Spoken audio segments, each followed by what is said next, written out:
Hey everyone, Eric here. Before we get to our interview today with Professor Robert Wyrod, I'd like to encourage you to get an all-access subscription to the China Africa Project. Now, this will give you unlimited access to our exclusive reports, the China Africa Experts Network, and the China Africa Brief, our daily email newsletter. All of this includes insights and information that you just can't find anywhere else. Go to ChinaAfricaProject.com/subscribe, use the promo code podcast at checkout, and we'll throw in an extra month free of charge. That's ChinaAfricaProject.com/subscribe. The China and Africa podcast is brought to you in partnership with the Africa-China Reporting Project at Wits University in Johannesburg.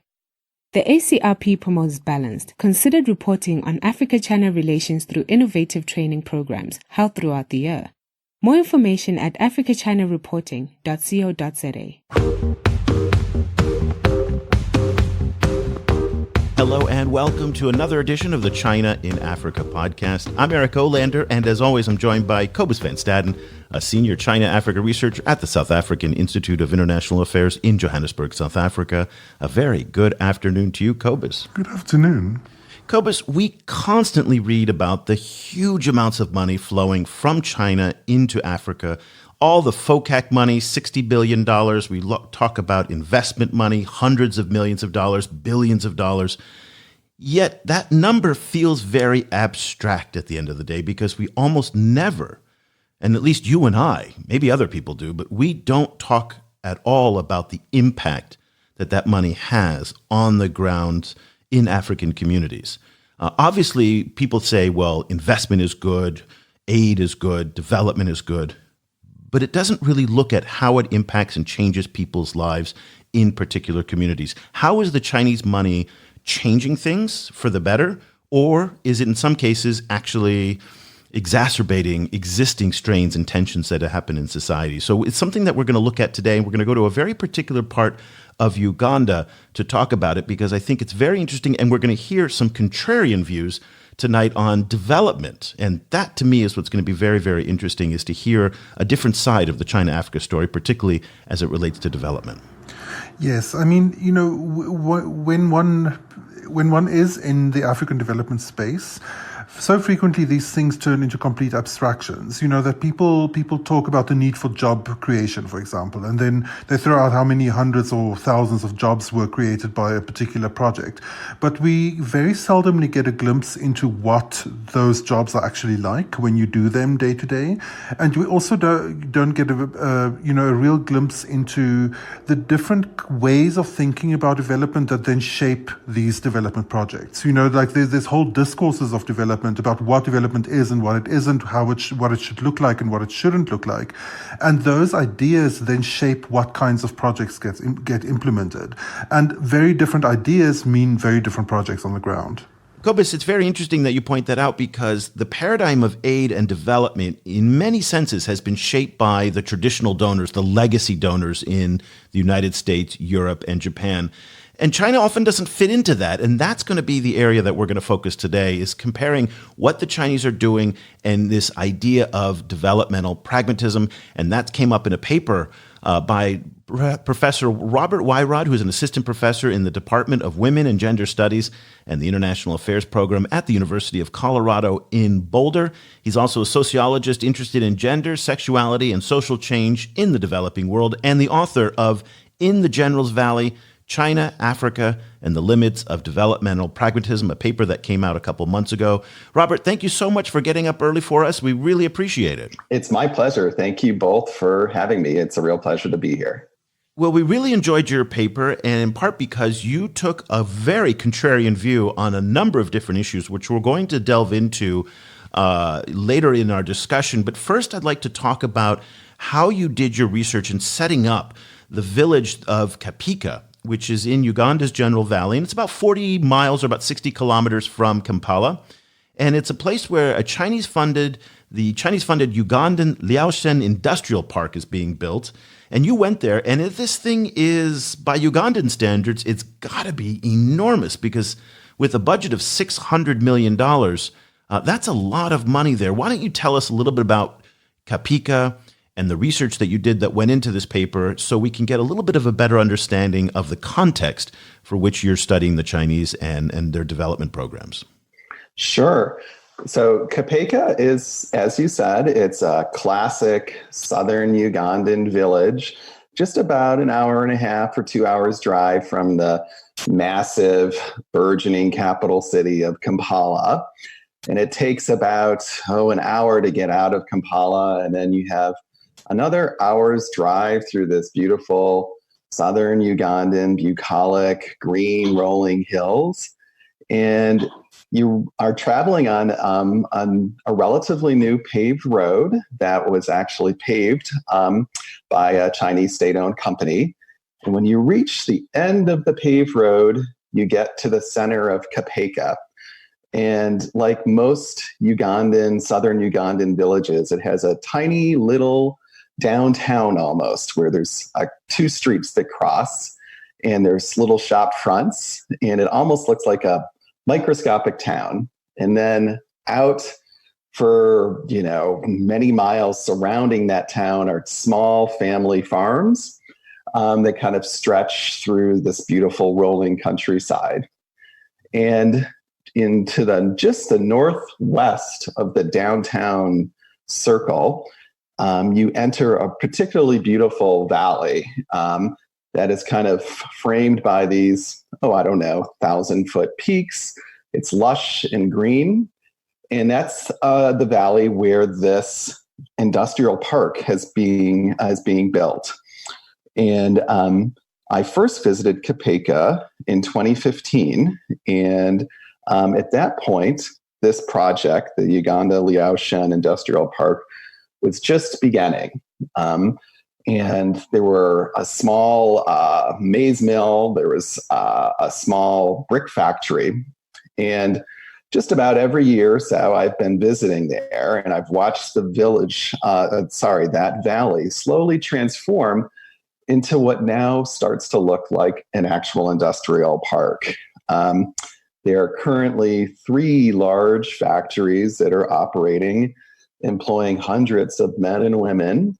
One is, I would say, the size of 3 American football fields, maybe 4, and the other 2 are about the size of 1 American football field or a soccer pitch. So the vision of this industrial park, certainly in the last 2 years, is really starting to gain steam. And so it's been really quite fascinating. I actually visited this village long before this industrial park was even planned. My very first project in Uganda, which is what culminated in my first book, was a ethnographic study of a poor community in Kampala. And I was doing years of ethnographic research to kind of understand the impact of the AIDS epidemic. And one of my closest informants, who later became a research assistant, who was a resident and born and raised in this, what Ugandans call a slum, turns out his mother was born in Kapeka. And when I was looking for a second project, I was like, have you heard anything about some Chinese projects? And he said, well, why don't we go back to my mother's village? We had been there several times before because we've heard that there's the beginning of this project. So I've actually seen this village transform from a classic kind of small Ugandan village into what now is a rural industrial park in the making.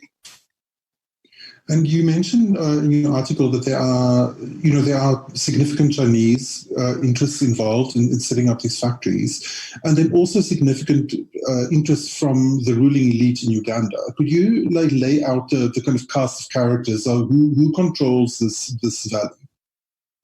Yes, so it is a particularly interesting site, and more interesting than perhaps I ever imagined when my friend first said we should go to his mother's village.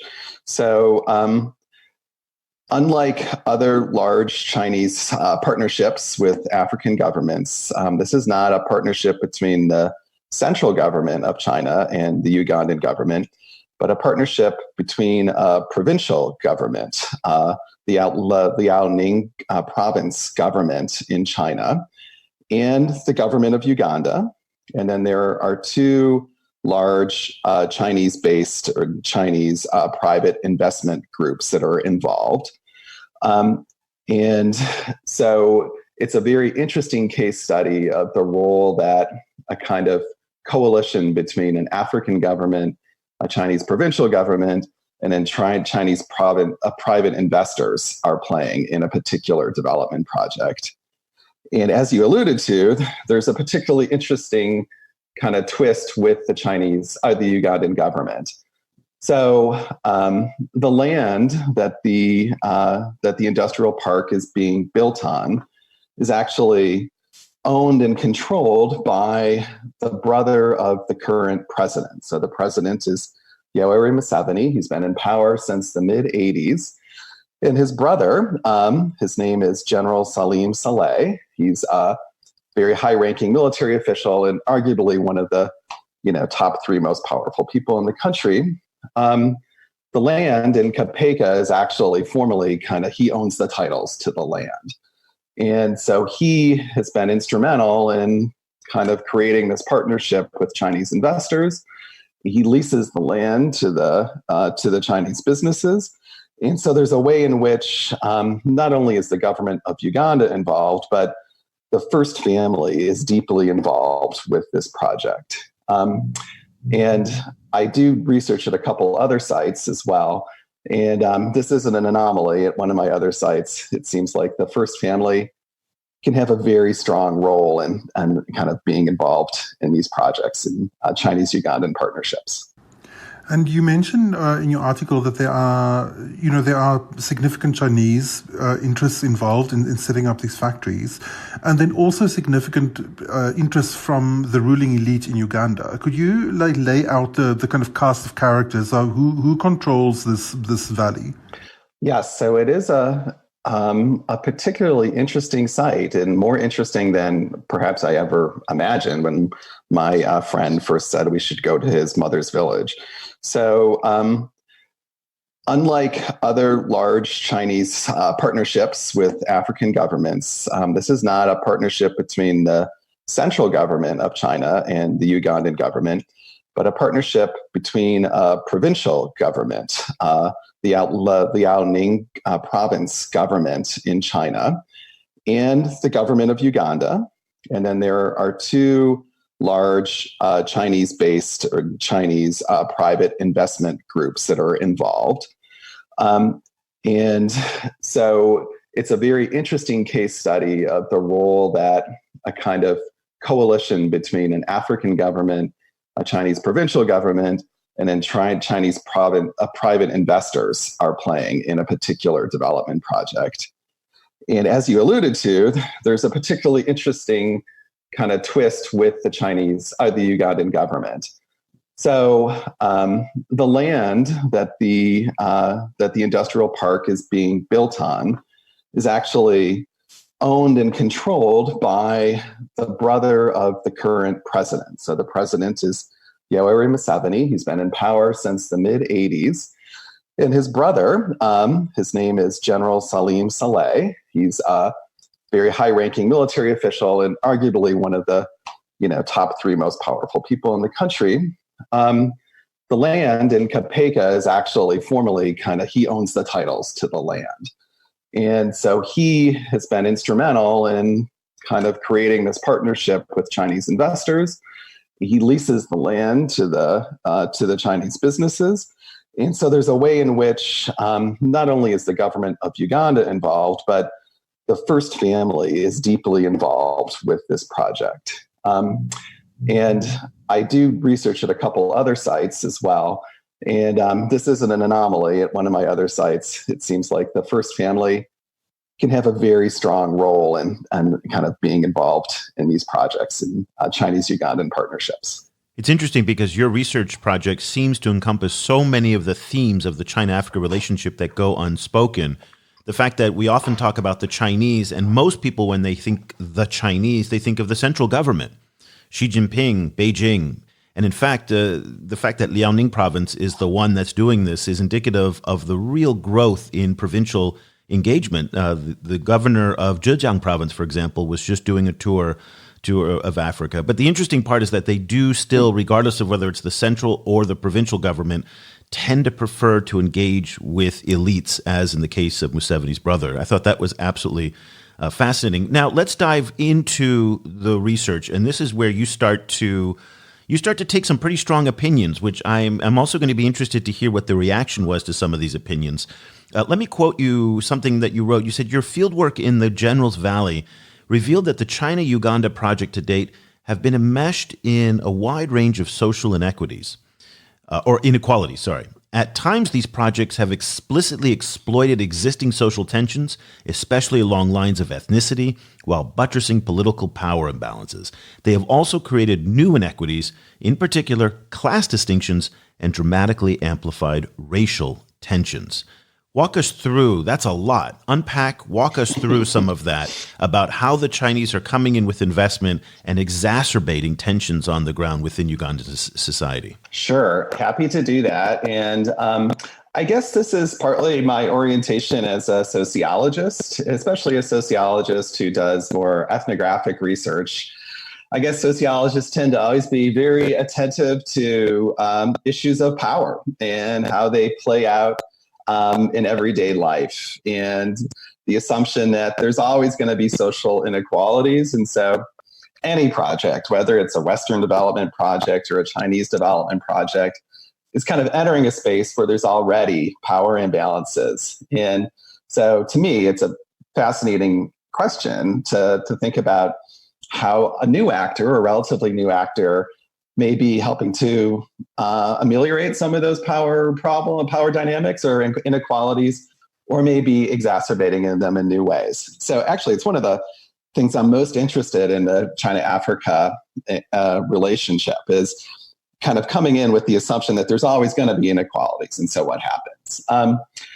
And so I think what I should say at the start is that undeniably, it's been just fascinating and impressive to watch the extent to which these projects have created jobs for Ugandans in this village. A lot of the workers are not actually from the village, which is an interesting twist in the kind of the social implications of the project.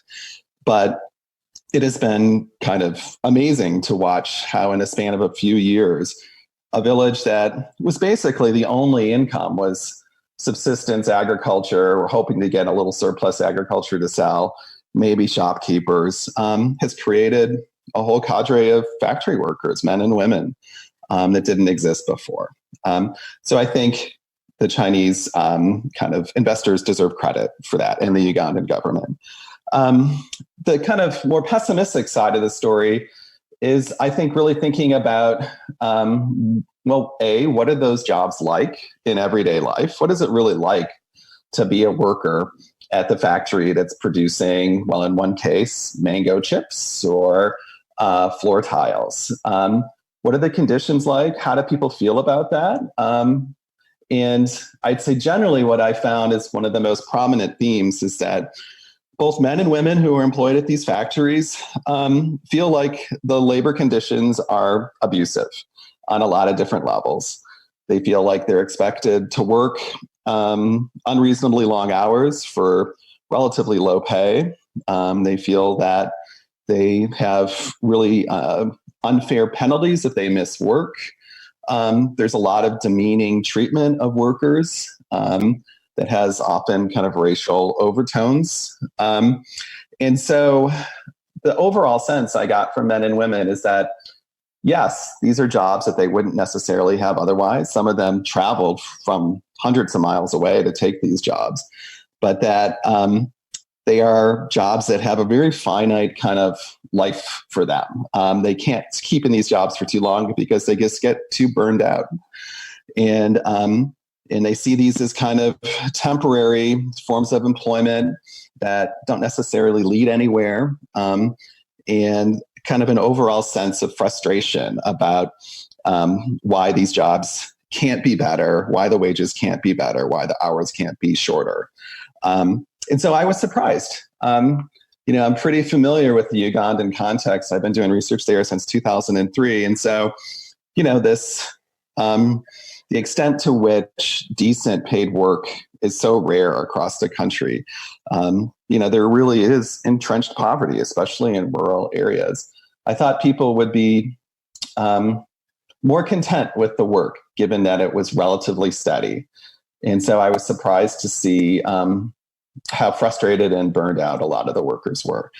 So to me, that was a very interesting part of just the labor dynamics. Yeah, it's a very interesting point that you make. I mean, what you also point out is that in the process of developing this particular valley, it also then exacerbates kind of distinctions between southern and northern Ugandans, and then also Ugandans and Asians. How do those fault lines manifest? Yeah, so that is a little bit complicated. Let me start by talking about the ethnicity part.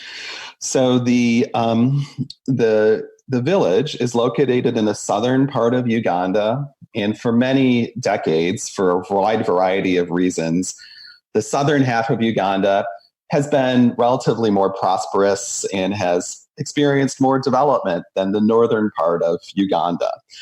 And when the projects first began in Capua, there was kind of the intention was to try to hire local workers. There were a lot of people who were underemployed. But the local folks quickly kind of got frustrated with the labor conditions and began to ask for better wages and better treatment. And there was a decision kind of before the industrial park really amped up its development to kind of address these labor conditions, not by increasing wages or reducing hours, but instead to try to recruit more marginal, kind of more desperate workers from northern Uganda. And so when I first started doing my research there, the shift had already been made to trying to get workers from northern Uganda who could be migrant workers to come and move to Capua and work in the factories. And because the north is more poor, there's kind of an unlimited supply of marginal men and women who are desperate to leave poor northern Uganda. And so that did create a kind of more docile workforce that kind of probably worked for the managers, but it really exacerbated these long-standing tensions between southern Ugandans and northern Ugandans. So the southern Ugandans that live in the village find the migrant workers really problematic, that they're coming in, that they're easy to exploit, and that they've pushed out the southern Ugandans from any of these jobs, and they've kind of made it impossible to negotiate for better jobs. And with kind of more and more migrant workers, as you might expect, there's increasingly kind of issues about the quality of life in this village. There's been an increase in crime, including violent crime against women in the last few years.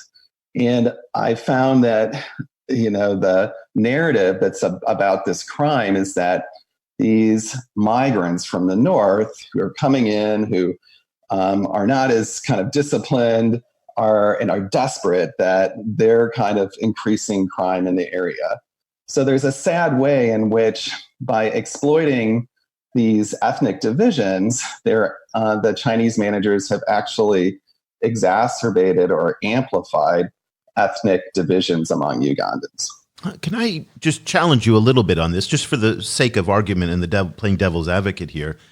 Let me just put a counter argument to you, and just to get your response to it, because a lot of what you've described sounds like what is the circumstances in lots of different countries. In fact, in our own country, in the United States, people say the same things about Americans. They don't want to work in factories, so factory managers go to Central Americans, bring them into the communities, then they complain about crime, and they complain that the nature of the community is changing. I mean, it sounds like you're talking about a lot of different communities around the world. Number one, I guess my question about the working conditions,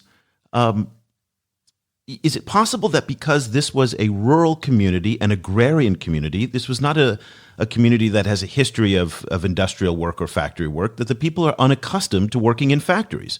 And working in factories is not a good thing. It's hard, it's difficult, it's dirty, it's dangerous. I mean, I live in Southeast Asia where it's the same situation. Young people generally work in factories. You don't have, I mean, it's very odd to see, like, American Worker, the Netflix documentary, and you see these men in their 60s working in a glass factory. In Southeast Asia, no one makes it past 25 to maybe 30 at the end because it is so grinding and so hard. They come for a few years, they make some money, they then leave. And then another group of young people comes in, and it's that cycle. This is what happened in China, too. People came from the interior provinces to Guangdong province, worked in the factories for a few years. It was brutal, tough, the wages were low, and then they went back to their home village. So is it possible, and again, I'm just wondering, I don't know this community, you know it very well, that maybe their expectations were not in check? And is it the responsibility of the factory owner to accommodate that when he or she is potentially working on quite thin margins for a lot of the products that they're doing? So if this group of people doesn't want to work for them, well, I'm going to go find workers who do. Is that unreasonable as an owner? Those are two great questions. Yeah. And I think they get us to kind of the next level of analysis about how we kind of think about the impact of this type of development. So the first one, I agree. Yeah, these ethnic tensions that have a really kind of nasty edge are absolutely not unique to this environment. It's not unique to the China-Africa relationship. It's something, as an American, I see played out constantly in U.S. politics. And I think what's problematic about it and so sad about it, right, is that these kind of how these precarious labor markets all around the world, right, pit workers against each other and make it so workers see each other as the enemies. And it's so easy then to turn that kind of worker animosity into a very problematic ethnic or racial kind of animosity. Those tensions are always there and are so ripe for being inflamed by demagogues, right? And so what I see happening in Capua is just a symptom of perhaps broader kind of global capitalist labor practices where workers are seen as kind of in competition, sometimes in a competition for the lowest possible wages. And instead of kind of mobilizing to try to advocate for better wages, it's much more easy for the tensions and animosities to be directed to the fellow workers, and of course then to be framed by people's prejudices. And so for me, as somebody who's a longtime observer of Uganda and who has seen how ethnicity has been used for so long in these kind of cynical ways, politically and economically, it's sad to see it being used yet again or being exacerbated yet again by kind of these new relationships with China. And then, yes, I think that's a very interesting point about to what extent, are the complaints by the workers legitimate? Is there a sense that maybe they didn't know what they were getting into, that it's the rhythms of really intense kind of assembly line or factory floor labor are really different than kind of the rhythms of agrarian labor that's so common in sub-Saharan Africa. Coming to work at very particular times, staying at your post, doing kind of highly repetitive work, right? The classic assembly line global factory for labor. And so, to be honest, I think there is an element of that, getting kind of accustomed to a different type of work. But after my many, many, many interviews with workers now over the course of several years, getting to see the common themes of the extent to the labor demands, I'm really quite sympathetic with the Ugandans' kind of critique of the labor practices. Working 7 days a week, often 8 to 10 hours a day, with little break, and the sense that any type of complaint, any type of pushback is probably going to lead to your being dismissed. And so to me, I think at least the practices that I've observed, or I haven't observed, but I've heard chronicled maybe over 100 times now by different workers, makes it pretty clear to me that there's certainly ways that these labor practices could conform to at least more conventional, American standards for No. days. I mean, really? I mean that doesn't happen in the developing world. In China, Vietnam, Bangladesh, Indonesia, Malaysia, Guatemala, those standards are just not feasible. That's an ideal, that's a dream, and that's what what we Americans want in our trade agreements when we talk about labor standards. But the reality is that it's brutal and tough, and there's no factory in the developing world that does an 8-hour day, 5 days a week with UAW standards, in my view, just in my experience. Granted, and sadly, and in fact, of course, that has become increasingly rare in the United States, right, with the decline of labor.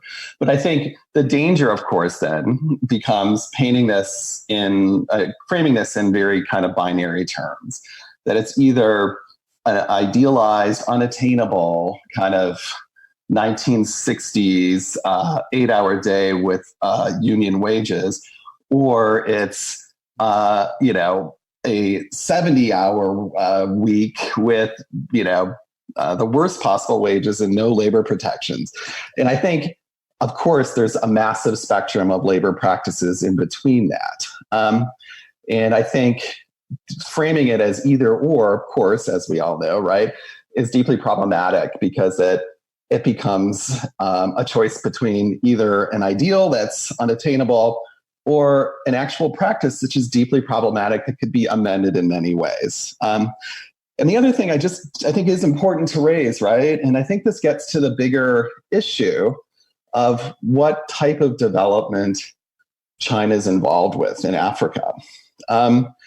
If the benchmark for the Chinese projects in Africa is really their economic viability and their ability to make profit, well, then maybe we have a potentially problematic new model for African development.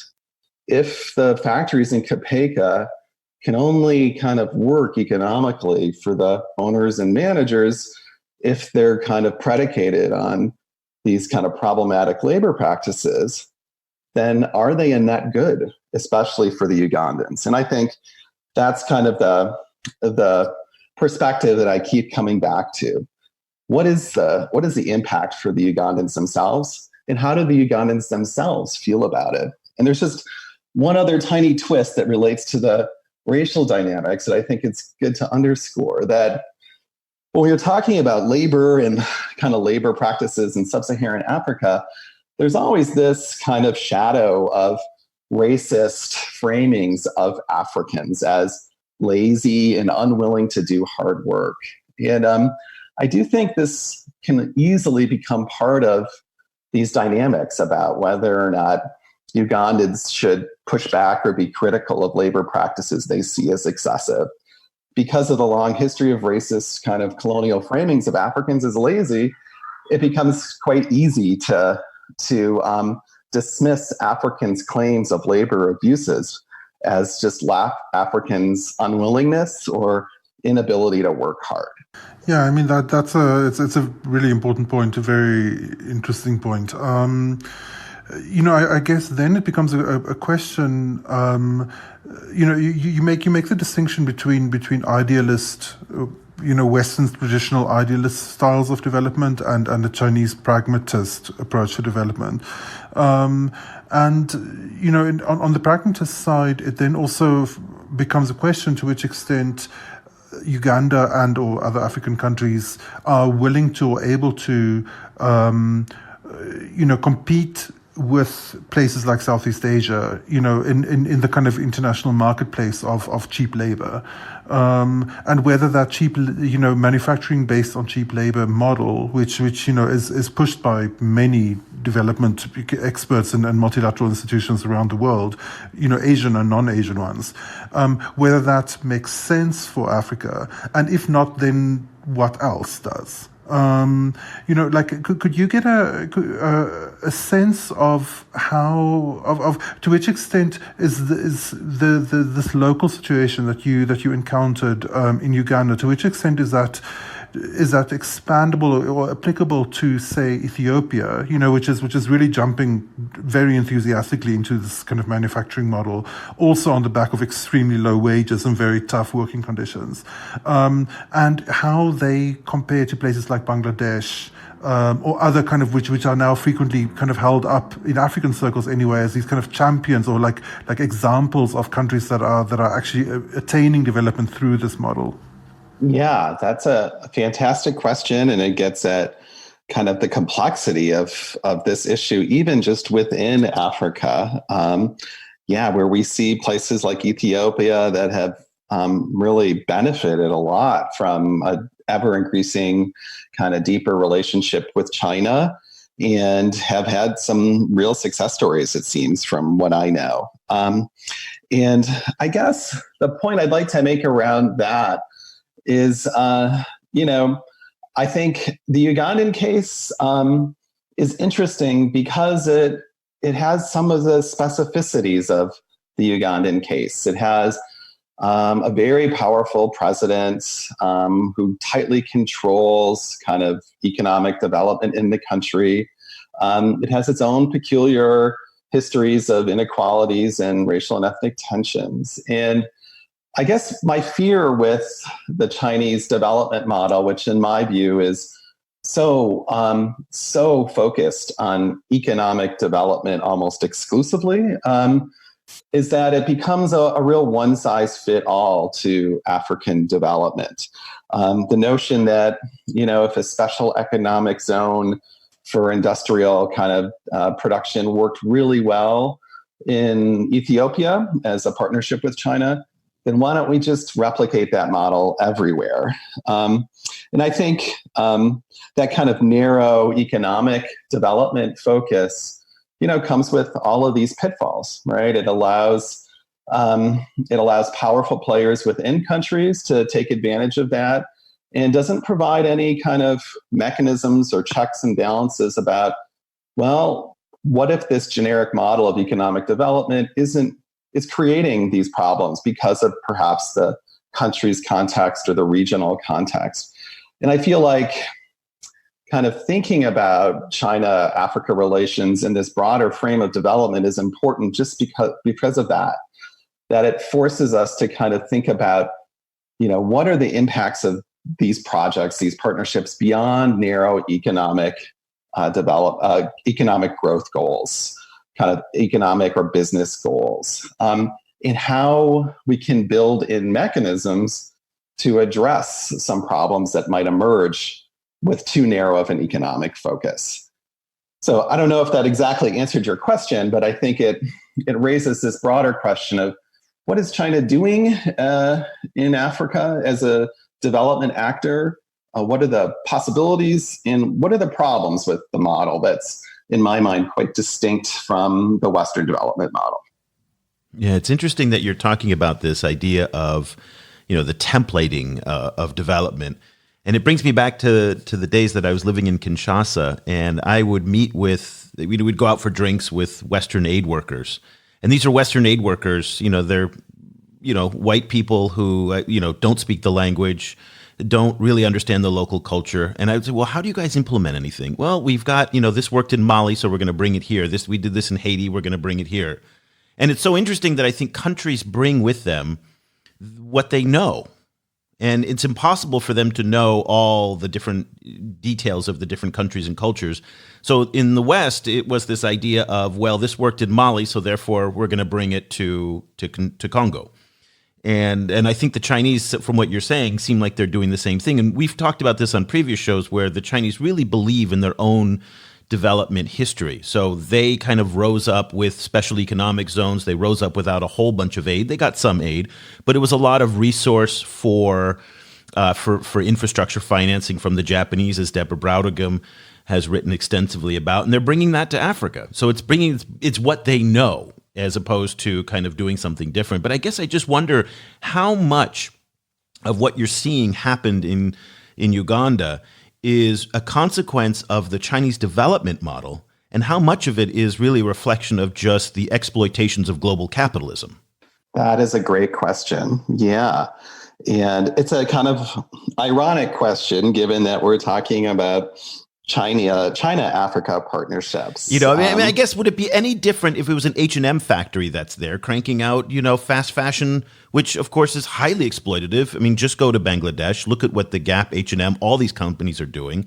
Go to Ethiopia. I mean, H&M is in Ethiopia now. Yeah, and they're not known for happy, fun workplaces with lots of rights and benefits and things like that. So I guess how much of this is specific to the Chinese and how much of it is just the cruelty of global capitalism?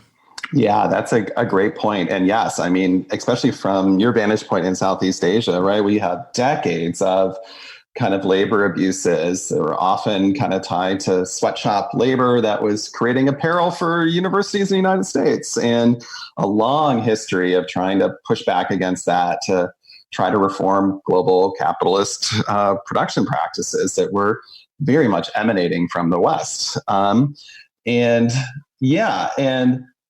I would say that is a really interesting analytic for thinking about what is China as a development actor.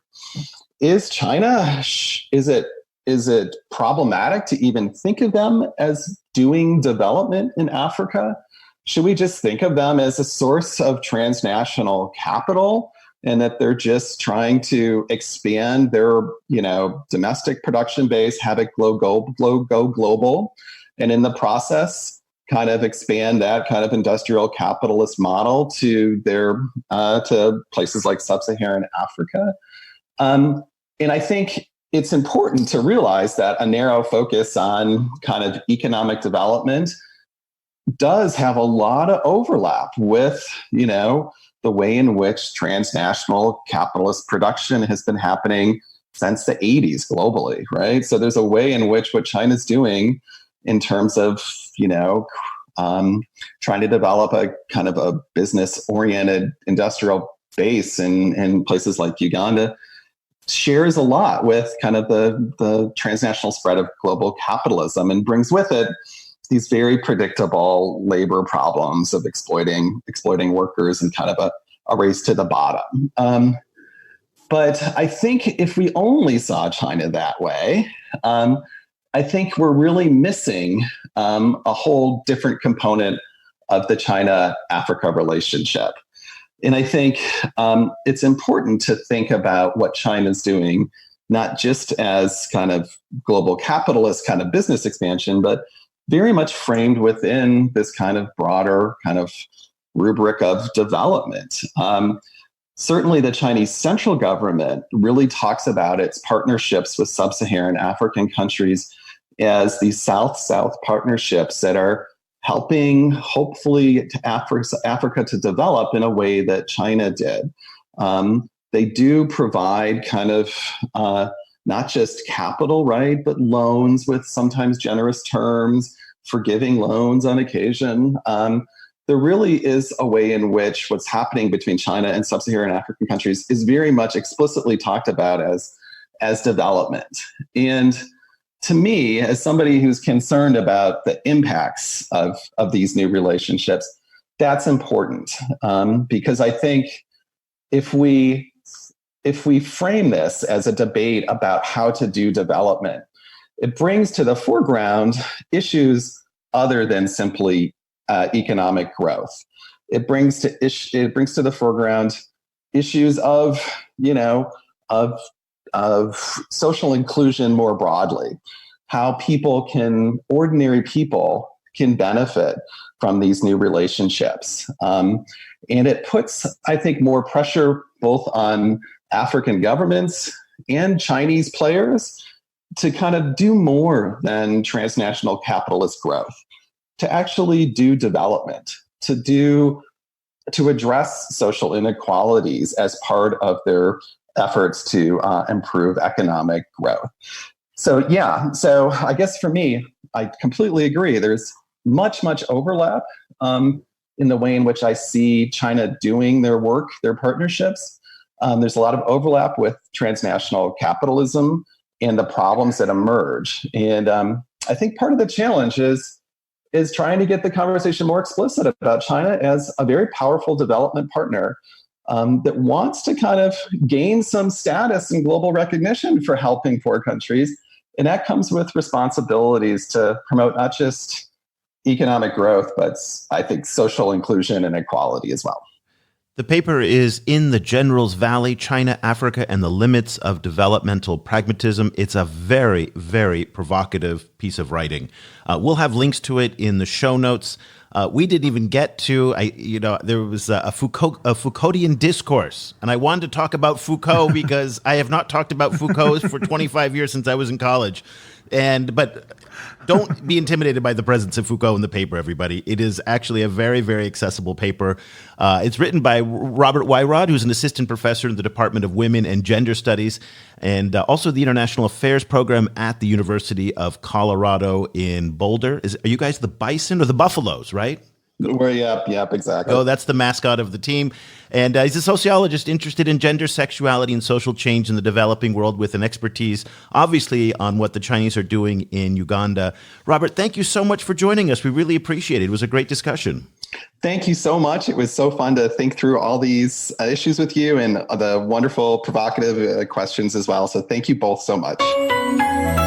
Cobus, the thing that kept going through my mind when he was talking about the difficulties that some of the people in Uganda were having with factory life is that a lot of African countries had better be careful what they wish for, because this is exactly what people have been trying to do, which is to bring manufacturing from Asia, from China, over to Africa, to places like Rwanda, Uganda, Kenya. They want the manufacturing jobs. But the manufacturing jobs are brutally tough.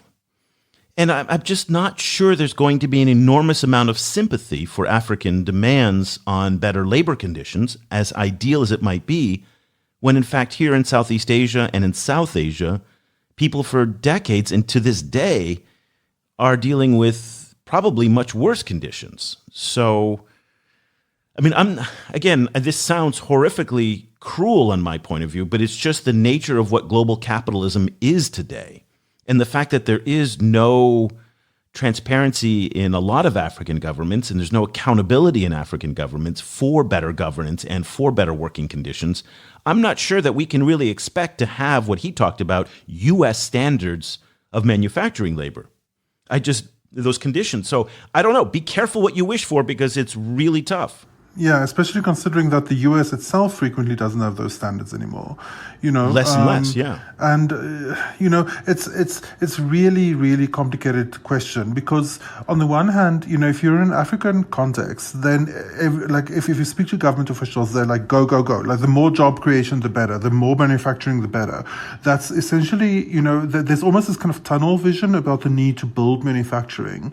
While a lot of development experts actually raise a lot of doubts about whether that manufacturing model is even possible anymore, not only for Africa, but at all, because a lot of them point out that the logic behind it, right, is that as Chinese wages are rising, a lot of these Chinese companies that are really dependent on low wage manufacturing will then move elsewhere and move towards Africa, and a lot of them have also obviously moved to Southeast Asia.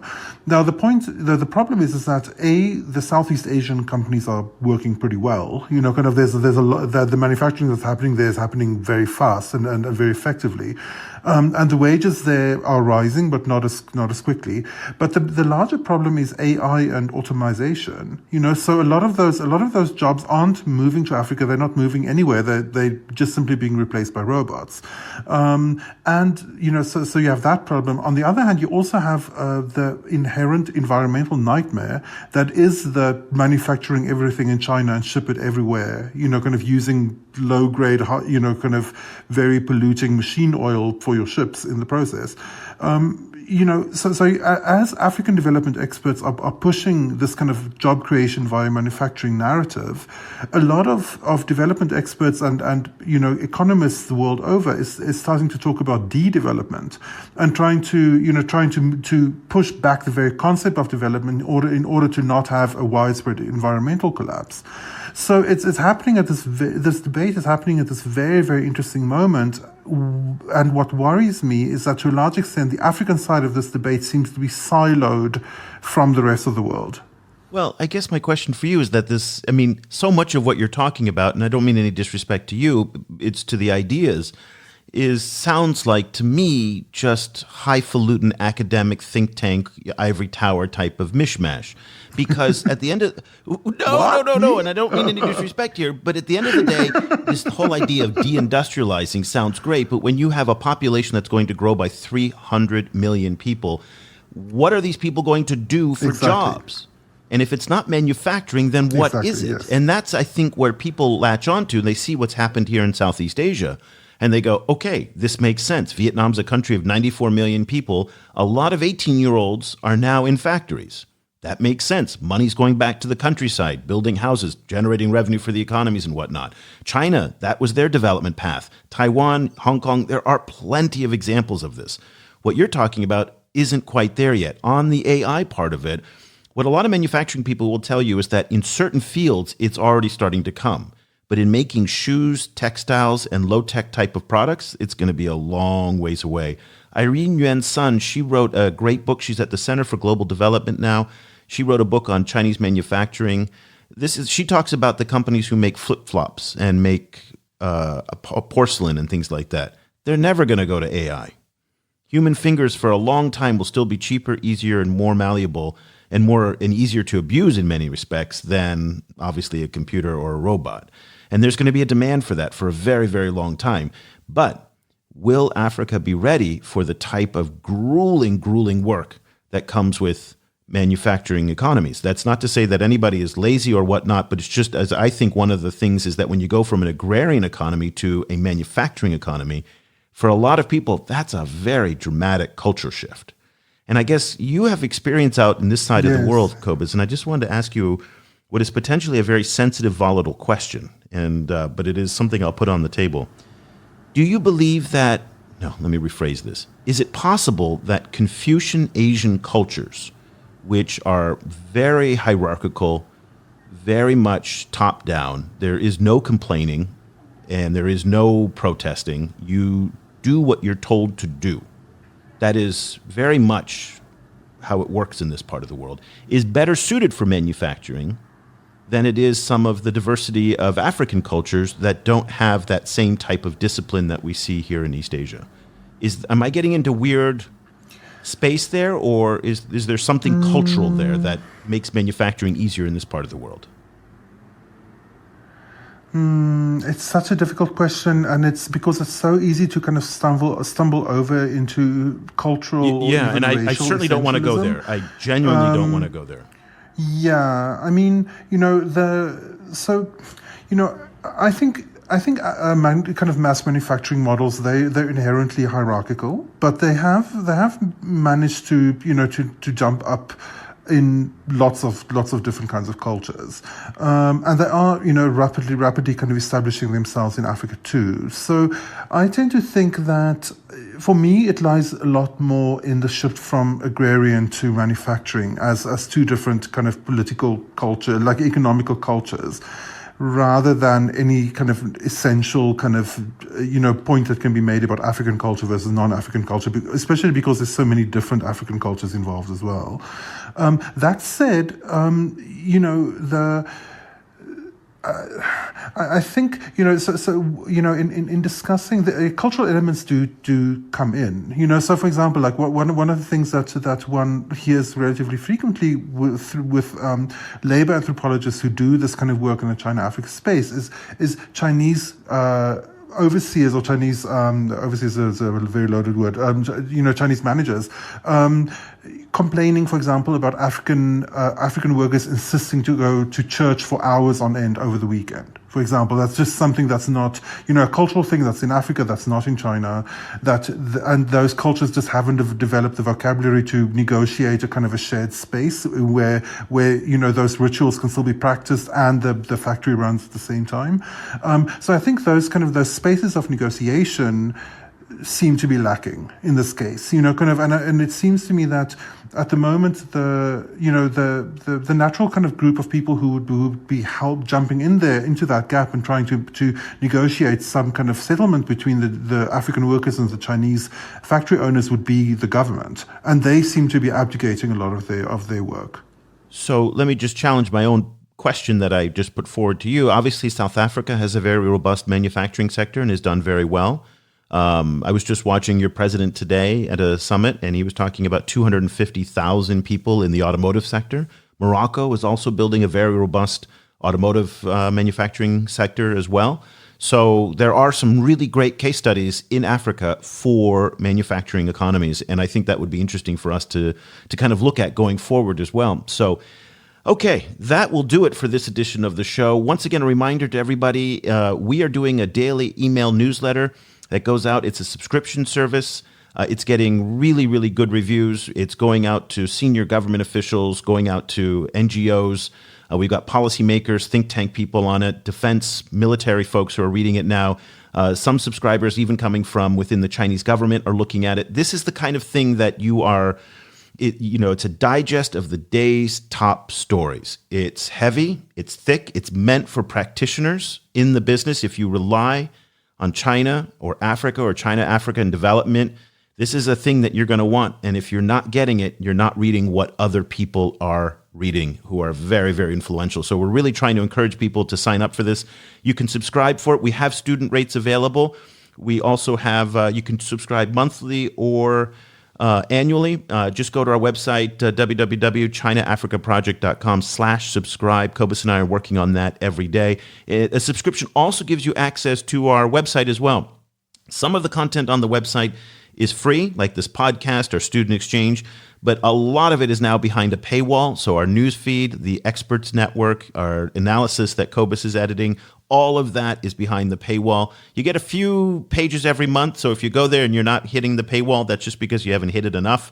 But it's all part of the subscription of what we're doing. And we really want to invite you to join this community of people who are engaged in China-Africa news, information analysis, networking, all of that together. So Cobus, did I sell that hard enough? Yes, no, it sounds great. Okay. We're really excited about it. We'd love for you to sign up. So that'll do it. For Cobus Van Staden, I'm Eric Olander. We'll be back again next week with another edition of the China in Africa podcast. Until then, thank you so much for listening. The discussion continues online. Head over to facebook.com/China Africa Project to share your thoughts on today's show. The guys are also on Twitter, where you can find Cobus at Stadinsky or Eric at E. Olander. And be sure to sign up for the weekly China in Africa email newsletter by going to www.chinaafricaproject.com.